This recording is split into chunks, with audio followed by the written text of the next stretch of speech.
Hello. Before I did stand-up, I used to be an exam invigilator, and it's a lovely word, isn't it? I enjoyed being the invigilator. Sounds like the world's worst superhero. What's your secret power? I can keep teenagers quiet for hours.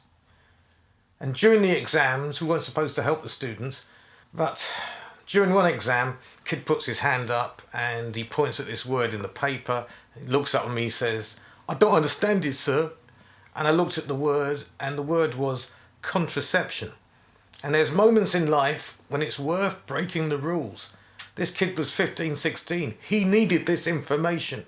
So I gave him a clue and I said, it's something that if your parents had it, you wouldn't have been born. Do you understand what I mean? And he looks up at me and he goes, "Yeah, I do, sir. Decent smartphone." My name's Paul Ricketts. Welcome to me, not live, in London.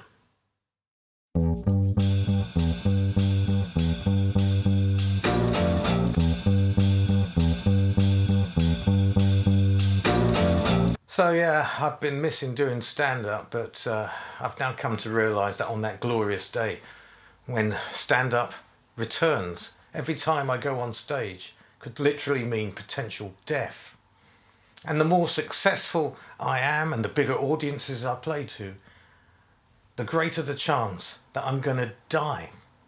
So what would post-lockdown comedy look like? Well, I actually did a gig at the London Palladium several years ago, and I reckon it could look a little bit like that. So that's taking social distancing to the extreme. And there are other alternatives. But one thing is certain. In the future, in live comedy, it will be much harder to spot the heckler. Shock as the COVID-19 virus has been found in space.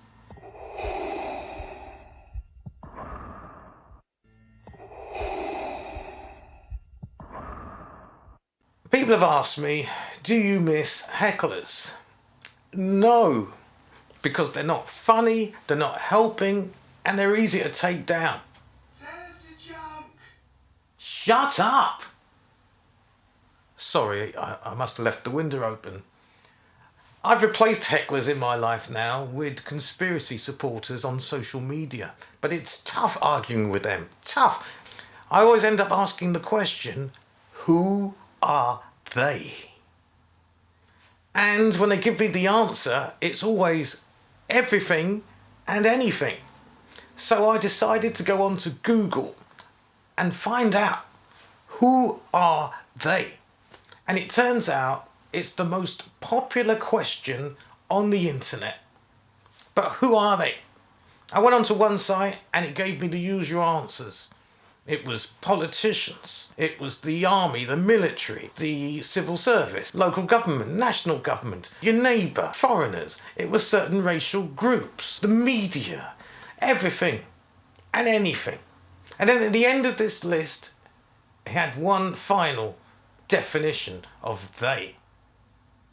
They are people who ask you, who are they? Because they're the sort of people that make you question your conspiracy and might make you think you're just paranoid. So it turns out the answer to the question, who are they? It's me. And it's also you. It's anyone who makes a conspiracy theorist question his conspiracy theory. You really can't beat that argument, can you? Shopping. Shopping. It's become a reason for existing. Pre-lockdown, it was mental. Just people in the supermarket stripping the shelves bare. It was like a mix of Black Friday and the riots. Then during the lockdown, queuing. Massive queues. It was like waiting to sign on. And then when you got in there, because you've been locked down for so long, you're in there for 20 minutes before you even realise that you've got no belt on and your flies are wide open. And in the supermarket, every aisle is potential danger. people blocking your way, you're turning backwards, people waiting, hanging around. And it felt like this.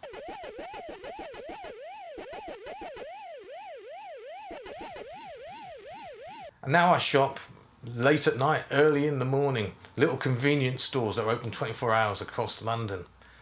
So my bread is now Czechoslovakian, my butter is Polish, and all my meats are from an inner city farm in Hackney.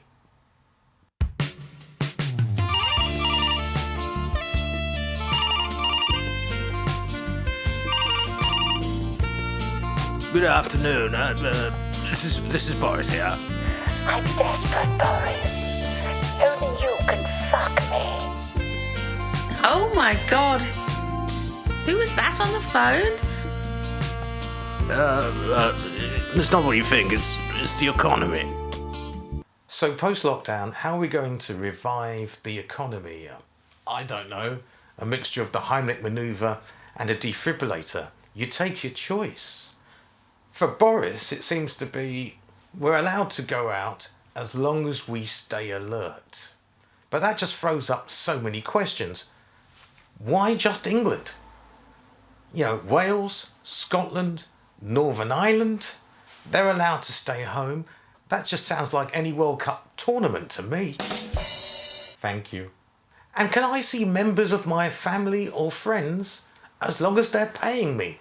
Because that means I'm going to work, so that's okay. And the best way to get to work is walking. Is it, Boris? It's okay for you. You live on the job. I mean, even when they took you to hospital, you could still see the Houses of Parliament from your window. Will you? Yes, you will. Boris tells the English nation to walk back to work.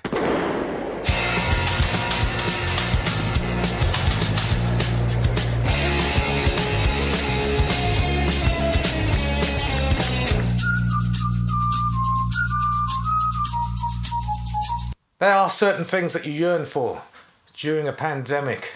I miss making up excuses so I don't have to go out. Ambulance for the comedian. Sorry, I'm going to have to deal with this person. Oi! You!